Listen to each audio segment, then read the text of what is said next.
Bien, bienvenue à toutes et à tous. Merci de votre participation. Donc moi c'est Samy. Alors, hop. Donc Samy et avec mon collègue Thomas. Donc moi je suis chargé du contenu au sein de l'agence 3 Goats et mon collègue Thomas, lui, il est spécialisé dans tout ce qui est trafic pour les publicités. Alors rapidement, l'agence 3 Goats, c'est une agence de marketing digital qui a été créée en 2017. Alors, on s'est spécialisé, comme vous le savez sans doute, dans le marketing. Il y a énormément de secteurs. Donc, nous, on s'est plutôt spécialisé dans le marketing de performance, donc le fameux ROI.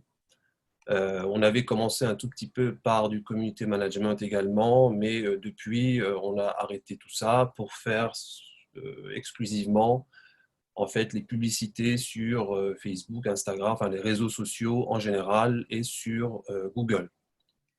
Donc là, on a jusqu'à maintenant, alors Thomas, je ne sais plus exactement le chiffre, en tout cas je sais que c'est dans les 3 derniers mois, on a dépensé à peu près, tu me corriges, 800 000 euros, je crois, de publicité dans la plateforme de Facebook.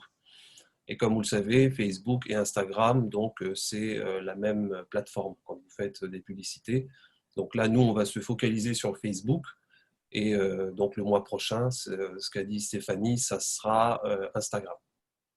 Donc aujourd'hui, on va parler de la vente sur Facebook. Alors je commence par un petit paradoxe. Vous le savez, Facebook n'est pas en fait encore un écosystème transactionnel, du moins en France. C'est-à-dire que on ne vend pas directement sur Facebook, hein, on vend grâce à Facebook. C'est pas un canal de vente direct. Alors ça va commencer avec ce qu'on appelle les Facebook Shops. Ça a déjà commencé aux États-Unis. Normalement, cette fonctionnalité devrait être déployée en 2021 pour le reste du monde. Donc là, du coup, vous pourrez vendre directement vos produits dans votre boutique de Facebook, ce qui n'est pas encore le cas actuellement, sauf aux États-Unis. Donc le but, quand vous êtes sur Facebook, c'est d'amener en fait l'utilisateur vers votre site internet. Donc il faut avoir un site internet, c'est complémentaire. Autrement dit, le but ultime d'une publicité Facebook, c'est de générer un trafic vers votre site internet et en fait d'augmenter donc le taux de clics. Alors, à ce stade-là, donc moi, je vais intervenir pour vous expliquer un peu la publicité en tant que telle, la rédaction de la publicité, ce qu'on appelle le copywriting. Donc là, la problématique est la suivante. Vous allez écrire, en gros, à un inconnu que vous n'avez jamais contacté, donc ni physiquement ni par téléphone. Et vous allez essayer de discuter, en gros, avec lui par le biais de votre publicité. Avant toute chose, avant de commencer la rédaction d'un message publicitaire, vous devez passer par une étape qui est très importante. Donc là, Thomas, il montre déjà le premier slide, je vais y revenir. C'est ce qu'on appelle le persona ou l'avatar ou encore le buyer persona dans le marketing, c'est-à-dire en gros votre cible.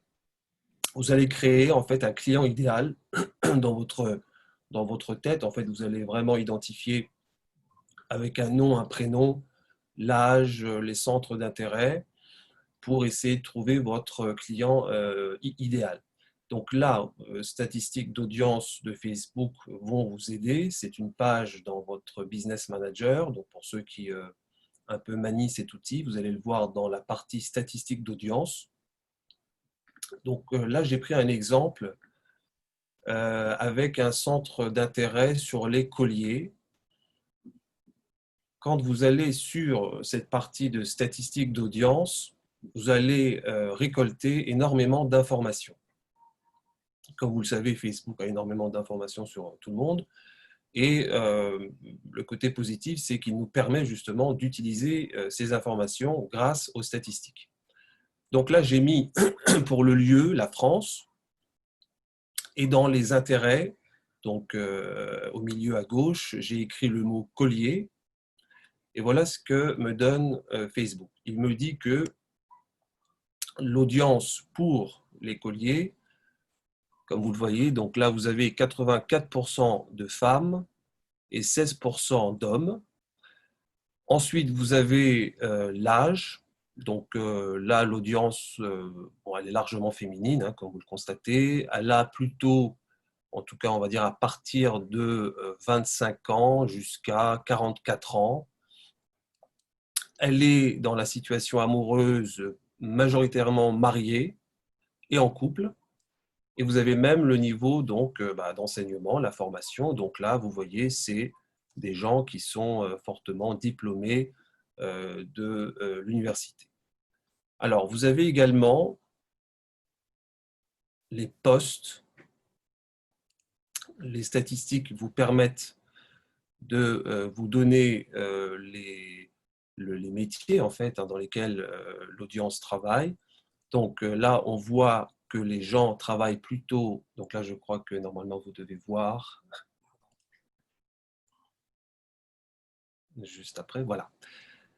Donc à gauche, hein, vous avez dans la partie à gauche, vous avez les ventes, les services administratifs, les services médicaux et de santé, et encore d'autres postes.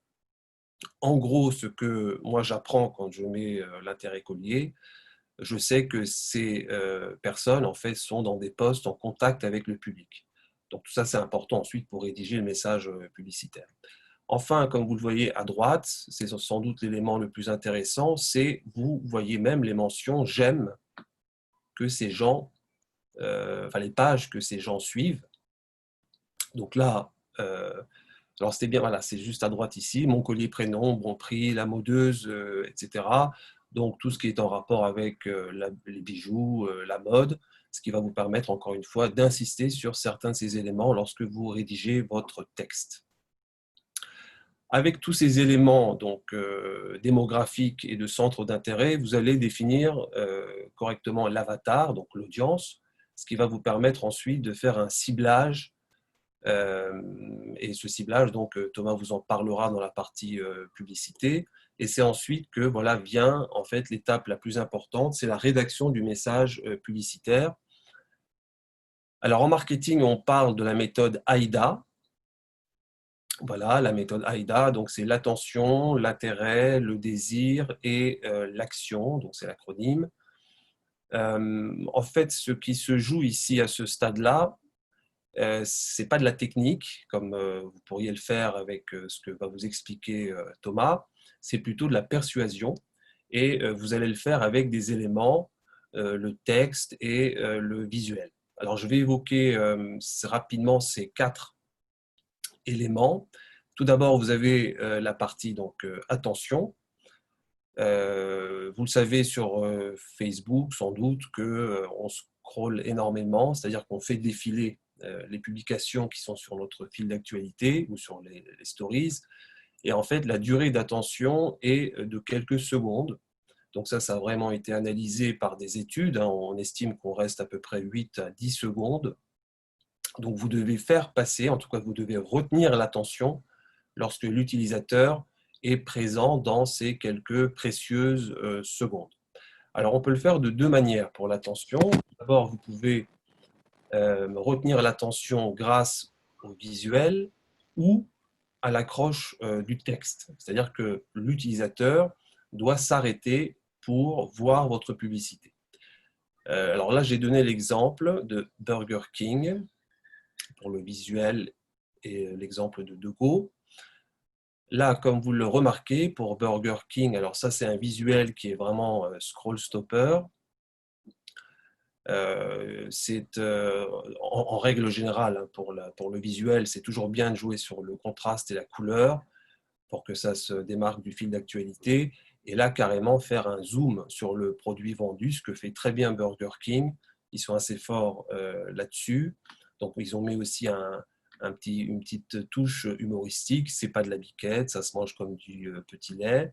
Donc ça, évidemment, là, mis comme ça, c'est pas un scroll stopper, mais quand vous êtes sur un fil d'actualité, vous vous arrêtez un peu pour regarder.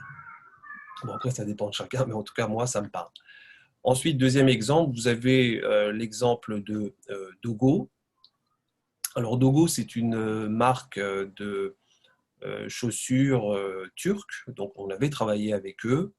Là, vous voyez dans le visuel, donc la couleur qui se distingue, vous avez un dessin, vous avez une référence au Petit Prince, et en fait, tous ces éléments font qu'on s'arrête quelques instants pour examiner la publicité.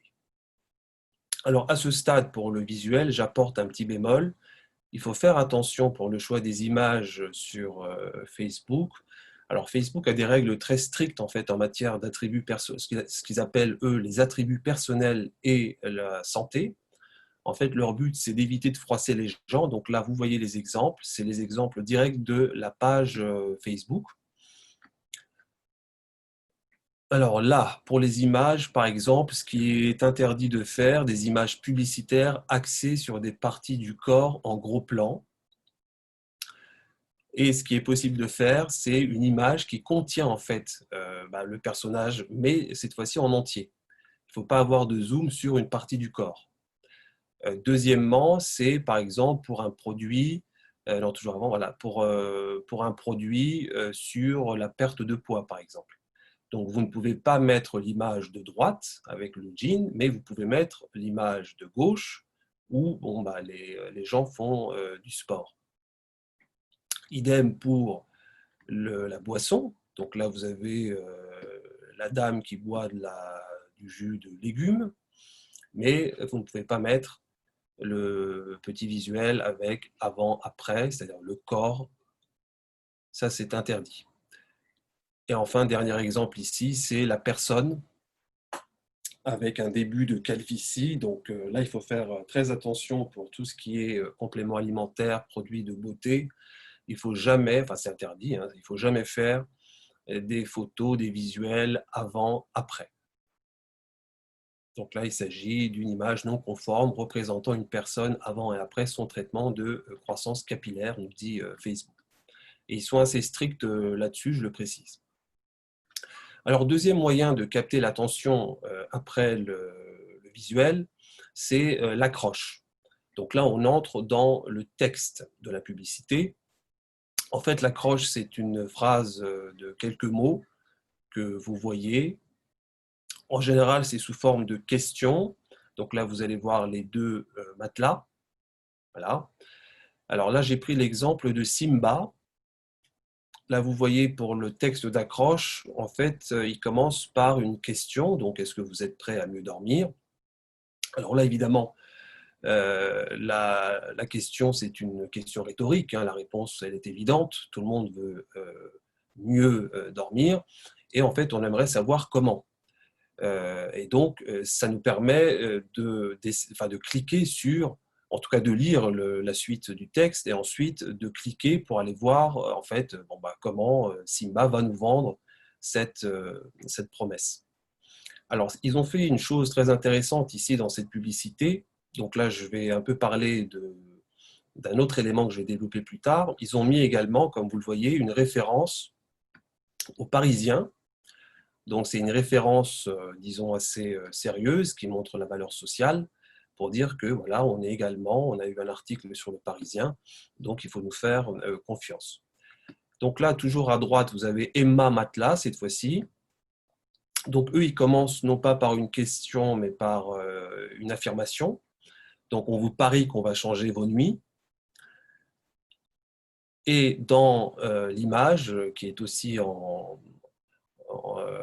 qui s'accorde très bien avec le texte, vous voyez une famille heureuse, au petit matin, tout le monde a bien dormi, tout le monde est content, et on nous pousse à tenter l'expérience aujourd'hui.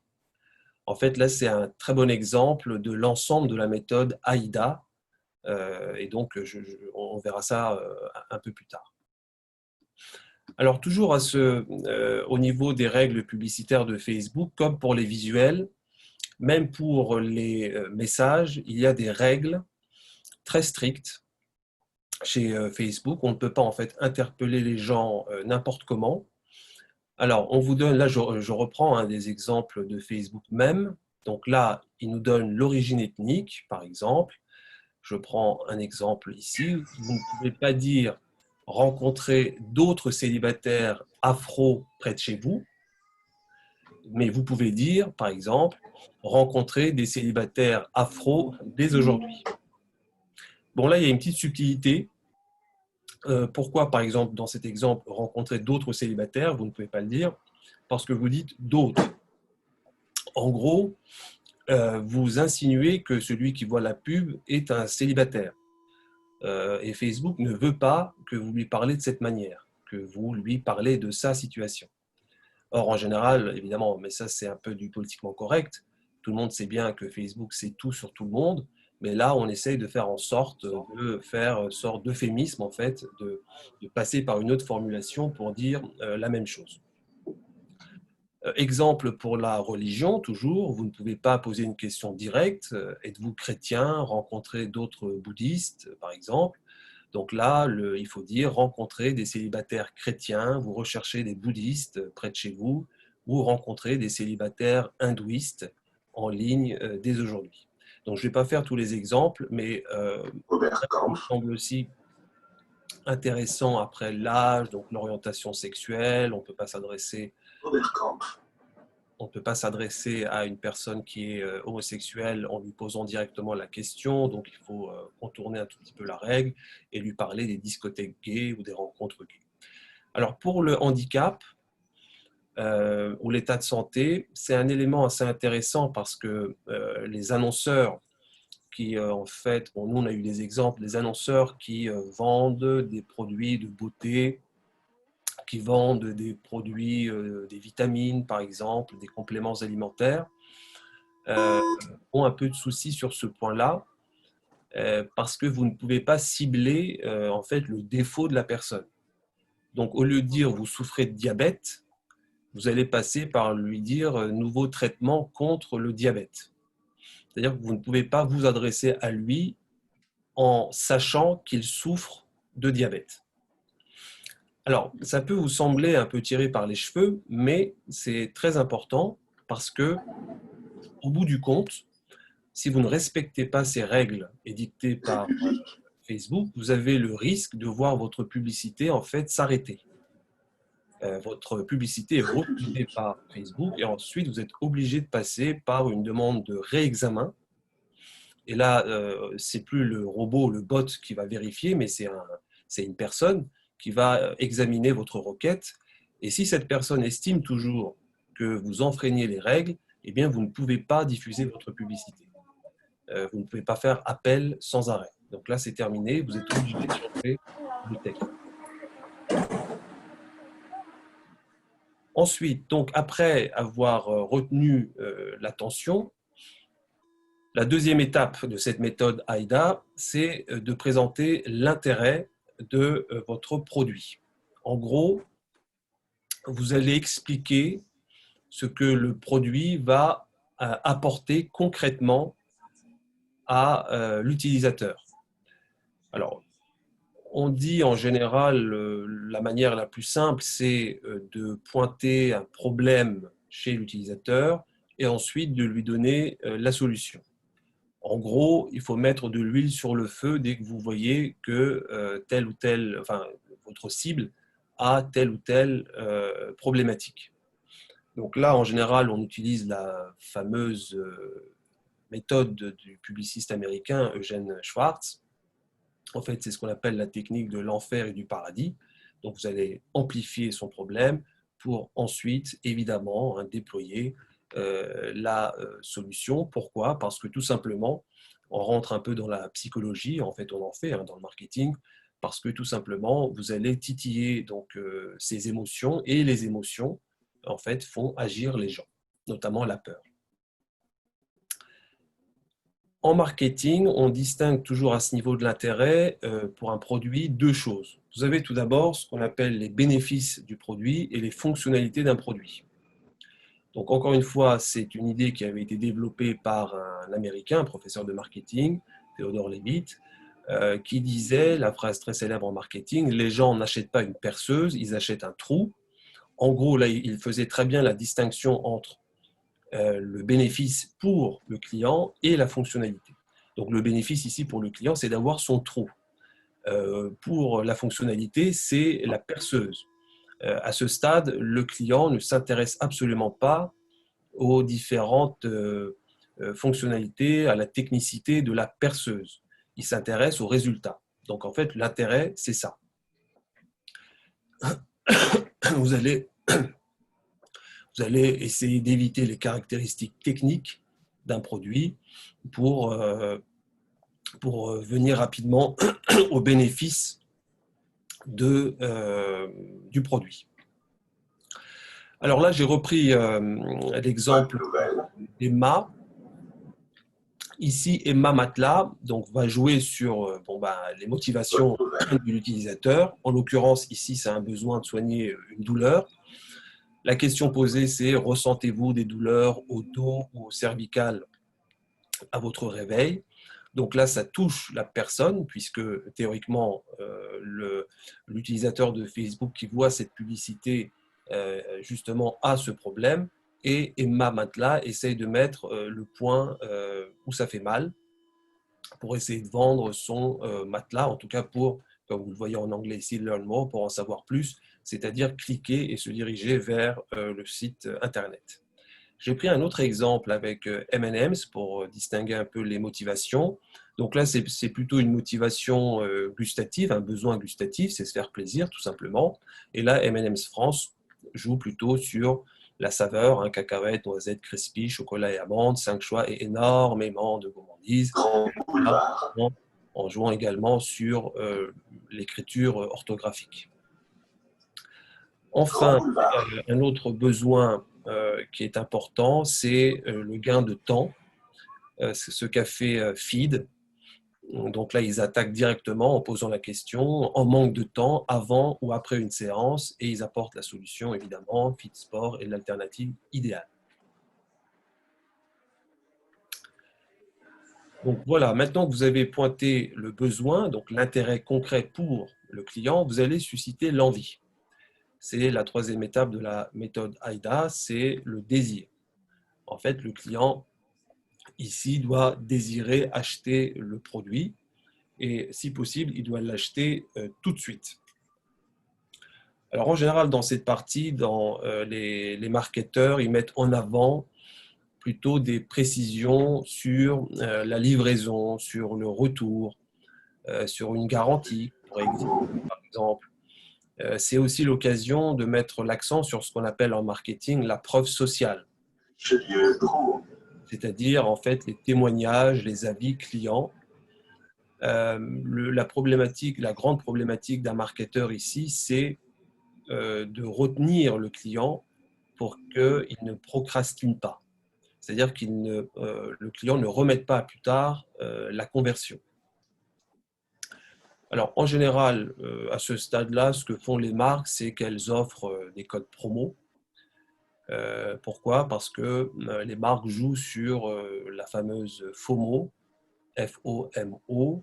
En fait, c'est un acronyme également en anglais pour dire, c'est en fait cette peur de passer à côté de quelque chose, donc d'une bonne affaire. Donc, quand vous mettez un code promo, en général, ça attire rapidement l'intérêt des gens. Une petite parenthèse sur la preuve sociale pour finir. Là, j'ai donné l'exemple de Madame la Présidente, qui est une société, une entreprise qui vend des compléments alimentaires pour les cheveux. Ils ont mis... Très belle entreprise d'ailleurs. Pardon? Très très belle entreprise. Très belle entreprise, donc on travaille avec cette très belle entreprise. Ici, on a mis en avant un avis client. Alors, vous pouvez mettre un avis client, comme je l'ai dit, vous pouvez faire des témoignages, vous pouvez mettre même des résultats, des chiffres. Il faut absolument pas hésiter à ce niveau-là, à se vanter. Il n'y a pas de timidité à avoir en marketing.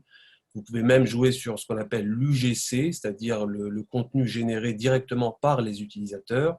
Notamment, vous savez, il y a la mode ou la tendance ou la pratique de l'unboxing, donc des gens qui achètent un produit et qui ensuite le présentent sur Instagram ou sur leurs posts, enfin sur les stories ou sur le feed d'Instagram. Donc, vous pouvez obtenir leur autorisation quand ils ont acheté votre produit et qu'ils en font un peu la promotion à leur niveau. Donc, vous leur demandez si vous pouvez repartager également, par exemple, cette story. Donc là, par exemple, pour Madame la Présidente, je reprends. Donc, c'est un avis client. On avait repris. Donc, c'est une cliente, Séverine, qui explique qu'elle a acheté ce produit et que c'est un super bon goût et qu'elle voit en fait, l'efficacité sur les racines. Bon. Enfin, après avoir déployé ces 3 étapes, il vous reste en fait à pousser concrètement le client à faire ce qu'on appelle l'action. Donc la dernière étape de la méthode AIDA, c'est l'action. Alors, au niveau de la publicité Facebook, l'action, c'est pas très sorcier, c'est pas comme dans une landing page. En fait, ici, c'est tout simplement le bouton d'appel à l'action. Bon, là, on le voit en anglais dans Shop Now, c'est-à-dire acheter. En théorie, quand on est devant une audience froide, on met en savoir plus. Et quand on est face à une audience beaucoup plus réchauffée, on met directement acheter. C'est ce que, en tout cas, nous conseille Facebook. Donc voilà, après avoir développé ce texte et ce visuel dans votre publicité, il va falloir maintenant jouer un peu sur la technique pour mettre en avant. Pourquoi? Parce que quand vous faites un post, par exemple, de cette manière, vous allez le mettre sur votre page Facebook, mais comme vous le savez sans doute, la portée organique chez Facebook est très très basse. Elle atteint maintenant les 3 à 5%. Donc, ce que vous allez faire, après avoir travaillé tout ça, c'est de faire une publicité, tout simplement.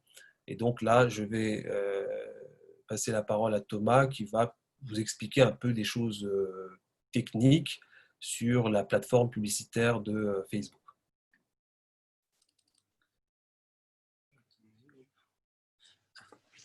Bonjour tout le monde, merci Samy. Donc je vais essayer de parler un peu les bases, comment on peut faire de la publicité sur Facebook.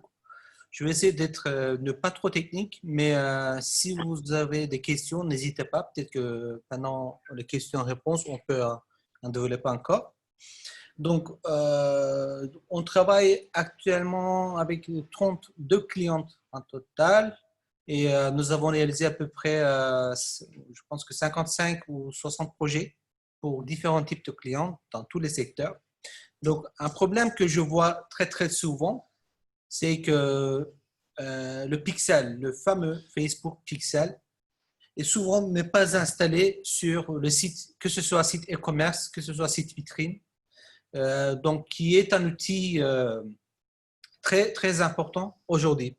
C'est quoi le pixel? C'est juste un bout de code qui permet à Facebook, donc quand je dis Facebook, en fait, c'est Instagram, c'est WhatsApp, c'est Messenger, tout l'univers Facebook, suivre en fait tous les événements qui se passent sur votre site. Enfin, imaginez quelqu'un qui a visité votre site, il a resté 2 minutes, il a visité telle ou telle page. Si on parle d'un site e-commerce, il a ajouté au panier tel ou tel produit. La valeur de l'ajout au panier, c'est ça. Ils ont resté dans leur page de paiement, ils ont arrêté avant de rentrer le carte de crédit. Donc, on peut voir toutes les données possibles, ce qui se passe sur votre site. Et le plus important, une fois que vous avez les codes pixels, en fait, vous pouvez recibler en fait ces personnes-là qui ont déjà montré leur intérêt à votre produit, à votre site, à votre service, etc. Donc, installer le pixel, c'est en fait, si vous avez un site WordPress, c'est extrêmement facile, c'est juste une extension gratuite. Il faut ajouter et faire la connexion via Facebook. J'ajouterai aussi quelques articles de blog. Peut-être j'enverrai à Stéphanie, peut-être qu'elle va partager avec la présentation. Mais c'est plutôt facile à faire et ça aide beaucoup. Ça vous donne beaucoup de données sur votre site, sur votre service, sur tout type d'action, ce qui se passe sur votre site. Donc, le pixel, en fait, je montre ici Vous voyez le page view, c'est le nombre de visiteurs sur votre page. Vue du contenu, c'est le nombre de personnes qui ont vu votre produit, votre page produit, par exemple. Ajout au panier, recherche, en fait, combien de personnes ils ont utilisé votre barre de recherche, qu'est-ce qu'ils ont recherché en plus. Le paiement ici, c'est la page de paiement et achat, c'est l'acte d'achat. Donc, Pixel nous donne en fait beaucoup de possibilités pour faire de la publicité. Donc, avant de passer en fait aux structures, je vais essayer d'expliquer en fait notre axe. On travaille l'écrasante majorité en fait de nos clients, ce sont des TPE, des PME aussi, il y en a en fait de 20 à 60 salariés, mais la plupart c'est 1 à 10 salariés. Donc, et beaucoup d'entre eux sont des startups qui viennent de sortir un produit et qui essayent de vendre avec des petits budgets. Pour nous, en fait, donc, on fait beaucoup de Google Ads aussi, mais aussi Snapchat, etc. Donc, on est à peu près partout, présent partout. Mais l'avantage de Facebook Ads et surtout Instagram Ads, c'est que ça donne aujourd'hui la possibilité pour une petite boîte de faire des ventes. C'était possible avec Google. En fait, c'était possible jusqu'à 2012-2013. Et aujourd'hui, en fait, tout le monde est sur Google. Si vous lancez un produit, si vous essayez de vendre un service, un produit, donc vous devez être obligatoirement sur Google. Et c'est la première action en fait de tout type d'activité commerciale aujourd'hui sur le plan digital. Facebook, c'est encore, surtout en France, c'est un outil qui ne sont pas suffisamment exploités surtout par les commerçants, mais aussi d'autres services. Donc, il y a encore aujourd'hui une possibilité de faire la croissance un peu verticale, de scaler votre business. En fait, il n'y a absolument aucune raison pour ne pas faire 100 commandes par jour pour votre site e-commerce via Facebook Ads.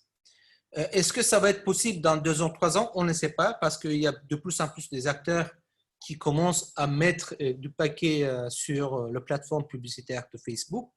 Mais je sais qu'aujourd'hui, elle est possible. Donc j'ai rencontré avec plein de commerçants, des patrons qui viennent de lancer un produit ou des responsables de TPE. La plupart d'entre eux, ils n'utilisent pas du tout la plateforme publicitaire Facebook. Ce qui est en fait accessible à tout le monde, c'est business.facebook.com. Donc, si vous avez un compte Facebook, si vous avez un compte Instagram, si vous mettez votre carte de crédit, vous pouvez utiliser en fait cette plateforme. C'est accessible à tout le monde. Donc, ce n'est pas un service payant. Il suffit d'utiliser cet outil pour, même si vous avez un budget de 10 à 20 euros par jour, donc vous pouvez faire une différence. Donc, je vais essayer de brièvement parler un peu de la structure des campagnes. Comment on fait les campagnes? En fait, tout ce qu'on a discuté tout à l'heure, c'est vraiment l'accès sur le créatif, sur le contenu. Il y a aussi un aspect technique, c'est qu'on a en fait 3 structures. C'est le campagne, les ensembles de publicité et la publicité. Donc, les 3. On détermine d'abord au niveau campagne. Là, je vais donner un exemple. Par exemple, on essaye de vendre un matelas, donc comme on a vu des exemples. Là, en fait, pour des personnes qui ne connaissent pas du tout mon produit, je crée une campagne pour l'audience froide, on appelle, mais pour des personnes qui ne connaissent pas du tout notre produit. On crée une autre campagne pour des personnes au deuxième niveau, donc qui ont déjà vu nos publications, nos pubs, et on va leur montrer encore une deuxième fois on va leur donner un peu plus de données sur notre produit. Donc, les campagnes, en fait, on détermine selon le niveau de l'audience et surtout l'objectif. Donc, il y a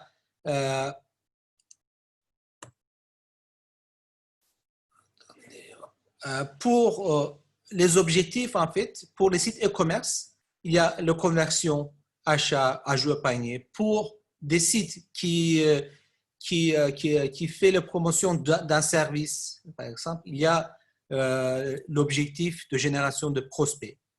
Pour des magasins physiques, il y a en fait l'objectif de générer des interactions, de générer de visites sur le magasin. Donc, on peut avoir plusieurs objectifs en fait et on détermine au niveau de la campagne.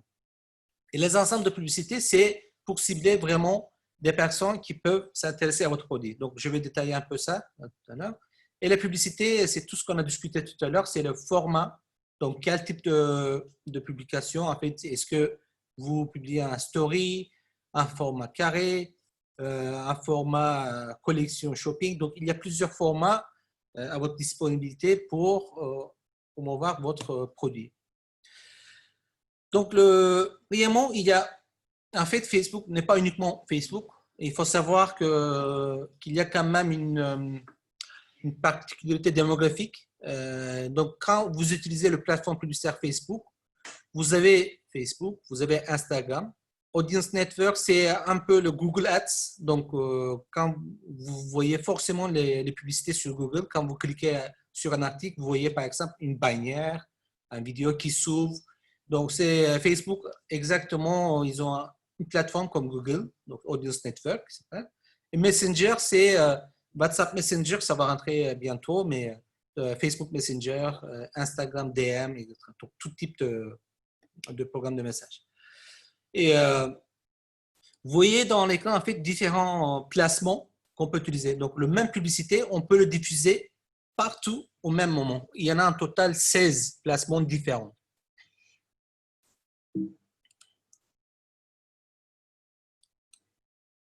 Je vais essayer de développer un peu le parti ciblage. Je pense que, enfin, de mon expérience, en fait, la plupart des entrepreneurs, ils ne se rendent pas compte les données que possède Facebook sur nous. C'est pareil pour Google, c'est pareil pour d'autres plateformes aussi, mais surtout Google et Facebook, ils possèdent énormément de données sur le profil de ses visiteurs. On peut parler d'une manière éthique. D'ailleurs, il y a un documentaire sur Netflix, le dilemme social, donc vous pouvez jeter un coup d'œil. Donc ça, mais de notre côté, d'un point de vue économique, ça donne une possibilité en fait de grandir d'une manière assez vite pour le petit entrepreneur. Donc, en gros, en fait, en dépensant 5 000 €, vous pouvez faire un effet publicitaire équivalent de 100 000 € dépensés sur la télévision. Et ce n'est pas une exagération, en fait. Donc, on a pu comparer, en fait, différents résultats avec nos clients. Aujourd'hui, c'est encore possible. Donc, c'est pour ça que je vais essayer de focaliser un peu sur les audiences, comment on peut utiliser. Donc, Facebook vous donne, une fois que vous avez votre compte, en fait, de créer des audiences pour cibler, pour montrer vos publicités à différents types d'audiences. Par exemple, en commençant, j'ai expliqué tout à l'heure Pixel, donc vous pouvez cibler des personnes qui ont déjà visité votre site web. Vous pouvez cibler des gens qui, par exemple, imaginons que vous avez un magasin physique ou vous avez une liste de clients, donc c'est un business qui existe depuis longtemps, mais vous venez de lancer votre activité, votre marketing digital, vous avez déjà, je ne sais pas, 2000 clients dans votre fichier Excel avec leur téléphone, leur mail, leur nom, leur code postal. Donc, vous pouvez téléverser en fait cette liste, c'est totalement légal, encore, sur Facebook. Et vous pouvez, en fait, Facebook va vous chercher en fait leurs coordonnées, leur ID Facebook, pour être technique, en se basant sur leur numéro de téléphone ou leur mail, le nom, le code postal, etc. Et vous pouvez le cibler en fait directement via Facebook. Pareil, vous pouvez connecter votre CRM si vous utilisez un. Chaque fois qu'il y a un client qui passe, qui rentre dans votre système, vous pouvez commencer automatiquement à cibler directement sur Facebook et Instagram. Il y a si vous avez l'application mobile, donc je passe de côté. Et vous pouvez utiliser aussi, en fait, vous pouvez recibler toute personne qui ont visionné vos pubs, qui ont visionné vos vidéos, qui ont interagi avec votre entreprise sur Instagram. Donc, il y a les intérêts. La plupart des entreprises, en fait, quand ils commencent à faire de la publicité sur Facebook et Instagram, en fait, on commence par les centres d'intérêt qui se trouvent. C'est une base de données de Facebook. En gros, en fait, tous les utilisateurs de ces plateformes, ils sont qualifiés, ils sont intégrés automatiquement dans différents centres d'intérêt. Donc, on peut créer, par exemple, je vais donner un exemple de collier pour suivre l'exemple de Samy. Donc, j'essaie de vendre un collier.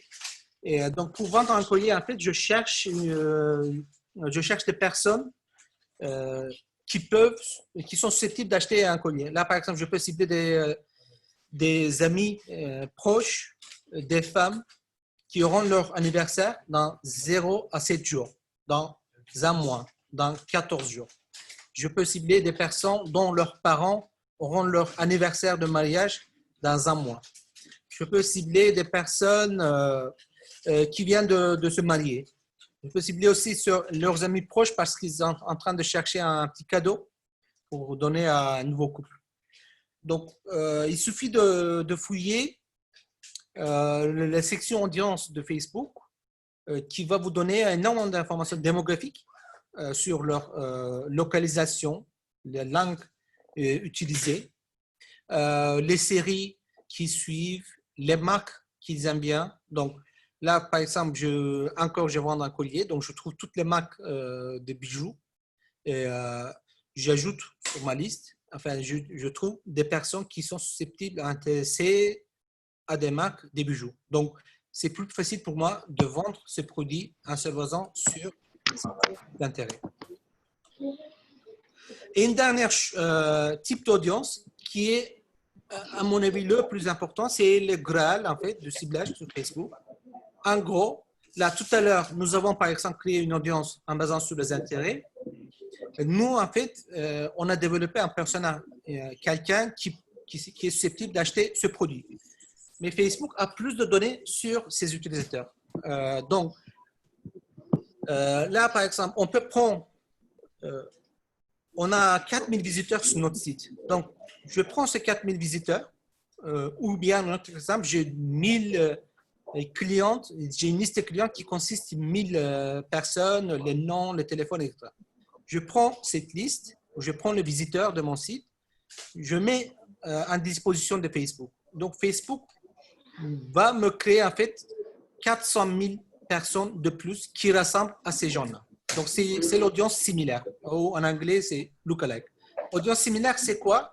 En fait, on prend cette personne, parmi ces 4000 personnes, il y a par exemple quelqu'un qui s'appelle Alice. Alice, elle habite à Paris. Facebook a déjà toute son historique de navigation. Qu'est-ce qu'elle achète? Qu'est-ce qu'elle fait? Combien de fois qu'elle utilise sa carte de crédit? Donc, toutes ces données-là. Elle prend Alice, Facebook, l'algorithme de Facebook nous trouve 20 Alice de plus. Donc, quand vous utilisez en fait des audiences similaires, vous voyez vraiment des résultats étonnants. Donc, ça donne, c'est beaucoup plus performant que l'audience intérêt ou d'autres types d'audience que vous pouvez créer vous-même. Donc, lookalike, c'est un peu, il y a un peu côté technique, mais c'est le parti le plus intéressant de Facebook. Et vous pouvez créer, par exemple, si vous voyez l'écran, de 0% à 10%. Donc, si vous ciblez en fait 1% des personnes, la pertinence elle est plus importante. Vous ciblez des personnes qui ressemblent vraiment à votre client. Si vous ciblez 5%, la ressemblance c'est moins important, mais vous avez une audience plus large. Donc, ça dépend de vos budgets. Et finalement, je vais essayer de parler vraiment du budget. La plus grande erreur que je constate, en fait, la plupart des entreprises, ils réfléchissent à un budget mensuel. Donc, c'est une erreur. En fait, il faut réfléchir comme l'algorithme de Facebook et il faut déterminer un budget quotidien. Combien d'euros je peux dépenser par jour? Donc, au lieu de prédéfinir un budget de 5 000 euros, il y a quelqu'un…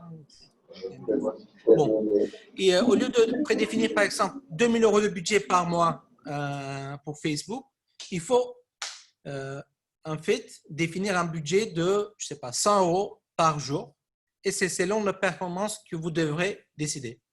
Ce que je veux dire, vous avez par exemple, vous avez dépensé 100 euros et vous avez réalisé une vente de 300 euros et il faut ajouter à peu près 20% de ce budget de plus pour demain. Donc, si vous avez dépensé 100 euros, vous êtes en profit, il faut faire demain 110 euros et 120, 150. Donc, l'algorithme, ça fonctionne comme ça. Plus vous alimentez l'algorithme de Facebook, plus vous gagnez de l'argent. Donc, s'il y a de performance, il faut mettre de l'argent si vous êtes en profit.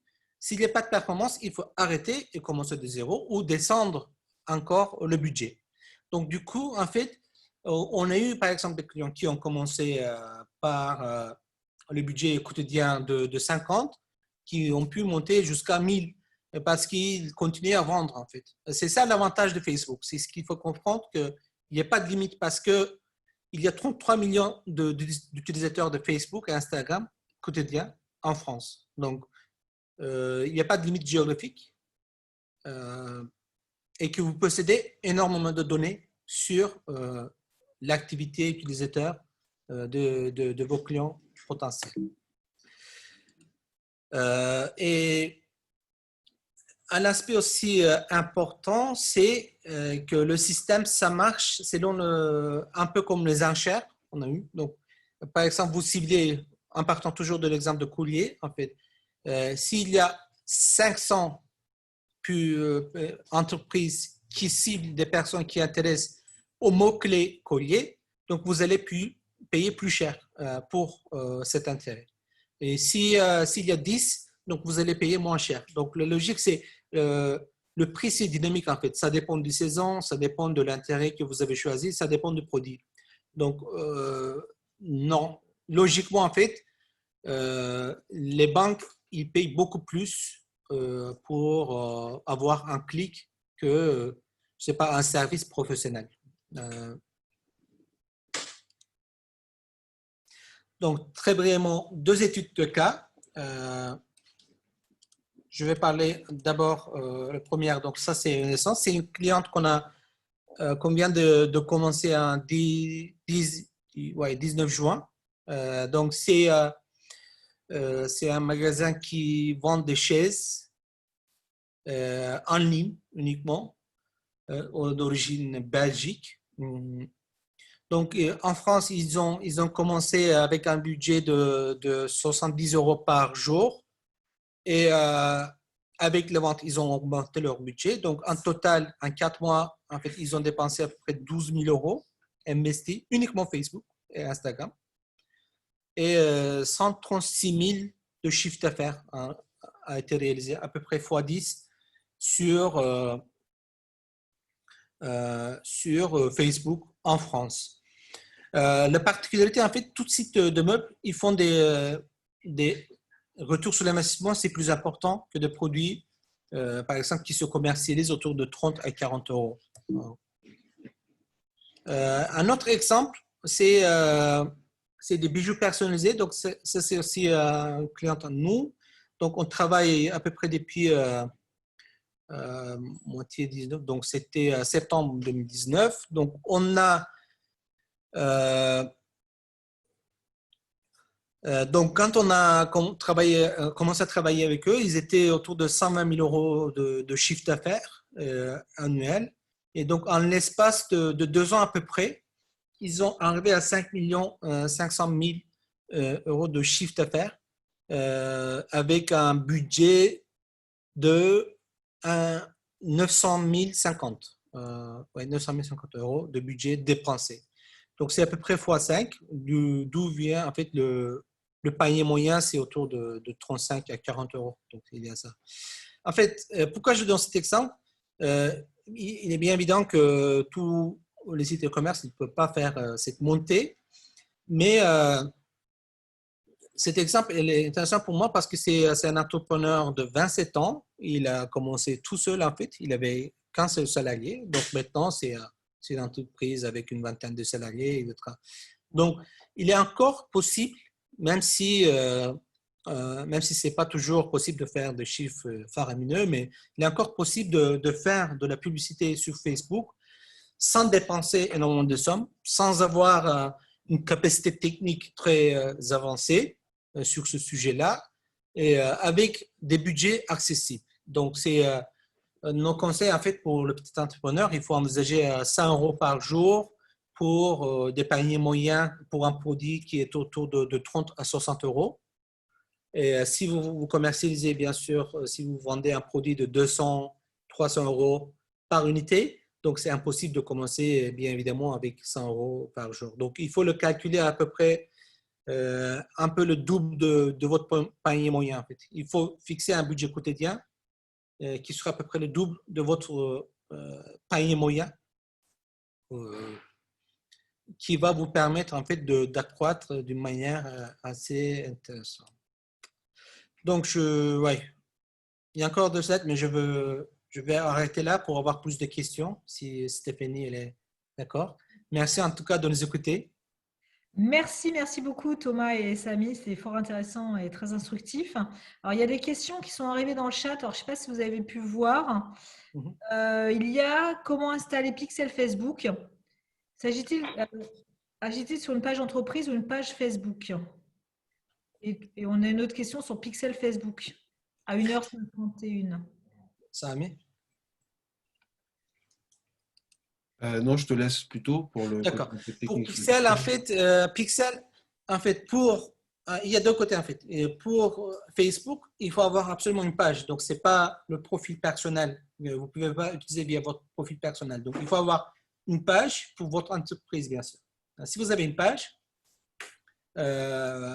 vous avez l'option, donc j'enverrai d'ailleurs un article, un peu l'instruction. Vous pouvez ajouter votre pixel et Facebook va vous donner un code, un numéro de 15 chiffres. Et ces 15 chiffres, il faut installer sur votre site WordPress ou Shopify ou PrestaShop via une extension que vous pouvez télécharger gratuitement. Donc, c'est entre le page Facebook et site. Ouais. Et pour encore une autre question pour Pixel, pareil, je vais vous envoyer en fait un article d'instruction. Donc, pour tout type de questions Pixel, je peux envoyer aussi un lien vidéo. Voilà. Donc, ça peut Tu être pourras intéressant. m'envoyer le lien rapidement, comme ça je l'enverrai avec le retour et votre présentation. Bien sûr. OK. Merci. Sur quel type cible de gens ce genre de campagne Facebook fonctionne B2B, B2C? Nous avons, Nicolas, nous avons en fait par exemple, nous avons 2 types de clients qui travaillent en B2B. Pour tout type de campagne publicitaire B2B, je conseille d'abord de commencer par Google Ads et LinkedIn. Donc, d'abord LinkedIn. Si vous avez 100 € par exemple, il faut mettre au moins la moitié, même 60 € à LinkedIn, et 20 à 30 à Google et 10 à Facebook. B2B, c'est vraiment plus intéressant LinkedIn. Ça coûte plus cher, mais vous aurez forcément plus de prospects intéressants. Pour les ventes B2B, effectivement, Facebook, ça reste encore beaucoup plus intéressant puisque vous pouvez cibler. Là, par exemple, on vient de faire une campagne pour un grossiste alimentaire. Donc, nous avons pu cibler effectivement tous les propriétaires de supermarchés, tous les propriétaires de restaurants. D'une manière indirecte, vous pouvez trouver ces personnes qui sont susceptibles d'acheter votre produit d'une manière avec une quantité plus importante en B2B. Ça fonctionne bien sûr, mais le merveille actuel, le merveille de Facebook, c'est vraiment B2C et surtout le site e-commerce et le site de prospection. Donc, pour B2C, c'est beaucoup plus intéressant, mais effectivement, vous pouvez utiliser, d'ailleurs, il y a énormément de sociétés B2B qui utilisent Facebook Ads. Rachel, oui, elle est coupée. Que pensez-vous de la vente de services? C'est bien. La vente de services versus vente de biens. Vente de services, ça coûte peut-être 2 fois moins cher, je dirais. Ouais. Vente de services, c'est encore plus facile sur Facebook. Là, on n'a pas beaucoup. Donc, on a 5 clients qui vendent des services. La génération de prospects, des contacts, ça fonctionne très bien, mais surtout en fait tout type de vente SaaS, tout type de vente d'abonnement mensuel. Il y a des outils très très intéressants de Facebook, de la plateforme publicitaire de Facebook pour vendre des services. Et surtout le calcul, en fait, il faut le faire selon le LTV. Donc, je vais dire, par exemple, quand vous vendez un service, surtout c'est mensuel, il faut calculer en fait selon la durée d'abonnement. Par exemple, si vous arrivez à vendre un service 30 € par mois, Et en moyenne, il nous reste 15 mois. Donc, vous pouvez dépenser un peu plus pour avoir ces clients, en fait. Mais effectivement, la plupart des acteurs publicitaires sur Facebook, ce sont des sites e-commerce pour faire de la quantité, en fait. Et il y a plus de concurrence automatiquement. Naturellement, il y a plus de concurrence. Et le coût par clic, c'est un peu plus élevé quand vous vendez des biens sur Facebook par rapport à la service. Est-ce qu'on peut utiliser Pixel pour regarder les actions issues de Facebook organique? Oui, bien sûr. Tout type de trafic sont enregistrés via Pixel. Donc, des personnes qui ont visité votre site via Google, recherche Google, direct, peu importe. Donc, on retient en fait toute activité de visite, d'action sur votre site. Ce n'est pas uniquement les visites payantes, en fait. Ça, c'était la question de Claire. Qu'est-ce que vous conseillez pour une offre de service thérapeutique? Il n'y a pas effet de masse. Sami? Alors, service thérapeutique, alors si c'est du médical, ça va être un tout petit peu difficile, comme je vous l'ai expliqué avec toutes les restrictions et les règles. Donc, si vous avez une petite précision, on peut peut-être, ou après, enfin, vous envoyer un petit conseil si vous Il y a voulez. une question avant aussi, le temps que la Oui, personne… Jessie, je viens de voir. Donc, en attendant la réponse, je dis, je souhaite savoir s'il y a moyen de cibler pour une publicité tous les profils qui ont commenté un post Facebook et Instagram. Bien sûr, c'est les audiences personnalisées de Facebook, celui que je montrais tout à l'heure. C'est en fait, vous choisissez votre publication, ou toutes les publications que vous souhaitez, votre vidéo. Vous pouvez créer une audience en basant en fait tout type de réaction, commentaires, j'aime, ou message personnel, message direct. Donc, tout type d'interaction, on peut créer une audience basée sur ces réactions et on peut les cibler pour la suite. Là, par exemple, un exemple type, par exemple, pour un produit, on diffuse d'ailleurs pour une large masse un vidéo de présentation un peu pour attirer l'attention. Pour la suite, on montre une autre publicité uniquement pour des personnes qui ont visionné cette vidéo au moins la moitié, ou vous pouvez cibler jusqu'à 95% de vidéos. Donc, vous pouvez déterminer même la durée du vidéo, en fait. Des personnes qui ont regardé les moitiés, des personnes qui ont regardé les 10 premières secondes. Donc, vous pouvez segmenter autant que vous voulez, en fait. Alors pour Valérie, pour l'hypnothérapie, j'avoue que je ne sais pas exactement si on peut. Alors il y a juste une précision, si c'est de la médecine, alors il y a d'autres règles qui sont liées à l'ordre des médecins, donc normalement les publicités sont interdites. Si ce n'est pas exactement de la médecine, non, on est en médecine douce. Donc voilà, si vous êtes en médecine douce, théoriquement vous pouvez faire des publicités, là il n'y a pas de souci.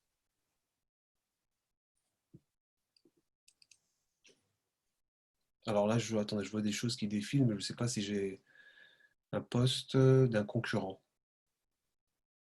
Donc, pour Jessie… Ah, vous voulez dire faire cibler le poste d'un concurrent? Ah non, vous ne pouvez pas, ça, on ne peut pas. Enfin, Thomas, tu peux peut-être apporter des précisions? Non, on ne peut pas. Par contre, il y a le moyen de cibler vos concurrents indirectement, c'est les audiences similaires, ce que j'ai parlé tout à l'heure. Là, Facebook ne dit pas clairement, mais quand vous créez une audience similaire, ce que j'ai expliqué tout à l'heure, en se basant sur votre liste de clients, sur le trafic de votre site, Facebook va tout de suite identifier que vous vendez un tel ou tel produit. Facebook va trouver tout de suite des personnes qui ont déjà visité ou interagi avec les publications de vos concurrents, de concurrents du même secteur, les produits semblables. Donc, si vous créez une audience de collègues, vous allez forcément cibler des personnes qui ont interagi avec les publications de votre concurrente.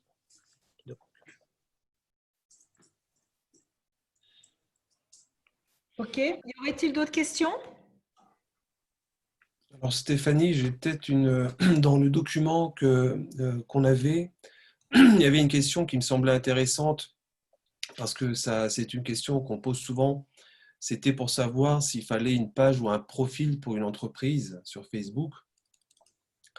Alors rapidement, si on a un tout petit peu, voilà. Rapidement, alors normalement pour les entreprises, alors je sais que ça se fait, mais normalement pour les entreprises, vous ne pouvez pas avoir de profil Facebook. C'est interdit par Facebook. Alors beaucoup d'entreprises commencent par créer un profil. Pourquoi? Parce que c'est plus facile d'avoir des amis. Donc on peut en avoir jusqu'à 5000, en tout cas d'envoyer des demandes pour devenir amis. Et ensuite, ce que font ces entreprises, c'est qu'elles transforment le profil en page. L'avantage, c'est d'avoir, lorsque vous transformez en page, bah, si vous aviez par exemple 4000 amis, vous avez automatiquement 4000 j'aime sur votre page. Bon, ça c'est une technique qui est un tout petit peu risquée parce que si Facebook s'en rend compte, va supprimer votre profil, donc vous aurez tout fait pour rien. Donc, moi, je ne peux pas vous conseiller de braver les règles de Facebook. Moi, je pense toujours qu'il faut avoir une page entreprise, une page Facebook. Ça, c'est une question qu'on pose souvent. Donc, voilà, je voulais juste au moins répondre à celle-ci. Intéressant, effectivement. Merci beaucoup. Est-ce qu'il y aurait d'autres questions? Dernière question. Tout est clair. Messieurs, de toute façon, Thomas et Samy, vous m'enverrez la présentation avec les liens dont vous parliez tout à l'heure. Oui. Est-ce qu'il y aurait Oui. une dernière question ou est-ce que vous avez des compléments à apporter, Samy et Thomas? Euh, En fait, déjà, merci beaucoup. Hein. On a pris votre temps. On a essayé d'être bref, clair, mais parfois ça peut être technique. Donc, comme on a l'habitude, on essaie d'expliquer. En fait, je peux donner un conseil. En fait, si vous vendez un bien ou un service, il faut absolument profiter en fait de cette possibilité. Ça peut paraître un peu compliqué au début, mais ça reste quand même accessible pour la plupart des entreprises. Et puis, c'est une opportunité intéressante en fait si vous avez des budgets modestes pour tout type d'action de communication. Donc, il y a plein de startups qui utilisent ces moyens pour arriver à un stade important avant de dépenser plus de budget pour la communication. Donc, on ne sait pas si ça va durer. Dans 2 ans, 3 ans, peut-être qu'il y aura plus de concurrence, etc. Et il ne faut pas rater cette opportunité. Donc, Google a créé plein de millionnaires ou plein des entreprises qui ont grandi avec Google Ads. Donc, c'est le plus possible aujourd'hui, à mon avis. Mais sur Facebook, sur Snapchat aussi, ce n'est pas notre sujet, mais il y a une possibilité de cibler, trouver des nouveaux clients. Voilà, n'hésitez pas. Il faut essayer après cette. Il y a une dernière question de Nicolas Goupil. Quelques tips pour peut-être ou appli gratuite pour aider à augmenter et suivre ses membres? Pour suivre ses membres, Ouais. pour augmenter peut-être l'audience, enfin le nombre de j'aime, peut-être, c'est peut-être ça la question. Alors, c'est une question aussi un peu récurrente. Malheureusement, il n'y a pas de formule magique, surtout que, comme je l'ai dit tout à l'heure, la portée organique a tellement baissé que l'essentiel, c'est, alors ça je vous le dis en toute sincérité, hein, pour une page Facebook, l'essentiel, c'est absolument pas d'avoir un nombre impressionnant de j'aime, c'est que vous puissiez former une communauté avec les j'aime que vous avez déjà. C'est vraiment le plus important. Alors comment on forme une communauté? Ça rentre dans le community management. C'est vraiment un métier à part, quelqu'un qui doit toujours interagir avec les personnes. Mais la communauté, faites une distinction entre la communauté et les abonnés. Les abonnés, vous pouvez en avoir 50 000, vous pouvez en acheter, vous pouvez en créer, vous pouvez appeler tous vos amis, toute votre ville, tout votre village. Si les gens n'interagissent pas, ça ne sert strictement à rien. Donc l'essentiel, c'est d'avoir des gens qui aiment ce que vous faites, qui partagent, surtout c'est le plus essentiel hein, pour l'algorithme, c'est vraiment les partages, et c'est des commentaires. C'est ça qui est vraiment, nous par exemple, quand on fait des publicités pour certaines entreprises, ces entreprises ont des pages qui ont parfois quelques centaines de j'aime. Et ce n'est pas du tout en fait un problème pour se lancer dans les publicités ou pour avoir une sorte de position. Parce que moi, je comprends bien que quand on a beaucoup de j'aime, on a l'impression d'avoir un peu une stature. Donc, c'est un peu pour le prestige. Je vous le dis sincèrement, hein, ça sert strictement à rien sur le plan pratique, parce que quand vous avez 100 abonnés sur votre page, l'algorithme fait que seulement 3 de ces personnes vont voir en fait de manière naturelle vos posts. Donc vous êtes obligé de passer par la publicité, en tout cas pour si vous voulez atteindre toutes les personnes qui aiment votre page. Après, c'est Facebook qui a mis ces règles, donc on ne peut pas les contester, on n'a pas une instance supérieure. Voilà, on les accepte et on en prend acte. Une dernière question avant qu'on clôture. Oui, non? Bon. Ben, il semblerait que c'est très très clair, messieurs. Je vous remercie beaucoup, beaucoup. Merci à toi. Et donc, vous m'envoyez la présentation pour que je puisse envoyer à tout le monde. Donc, merci à tous d'avoir participé à ce webinaire. Le prochain, c'est sur Instagram début novembre. Je crois que c'est le 4 ou le 5 novembre. Vous recevrez l'invitation. Donc, n'hésitez pas. De toute façon, je vous envoie le lien. Donc, la présentation avec le lien, ainsi que les coordonnées de Samy et de Thomas. Donc, n'hésitez pas à les contacter pour tout besoin. Merci à tous. Je vous remercie et je vous souhaite un bon après-midi. Merci beaucoup. Bien. Merci, Merci. à Bonne bientôt. journée à tous. Au revoir. Bonne journée à tous. Au revoir. Au revoir.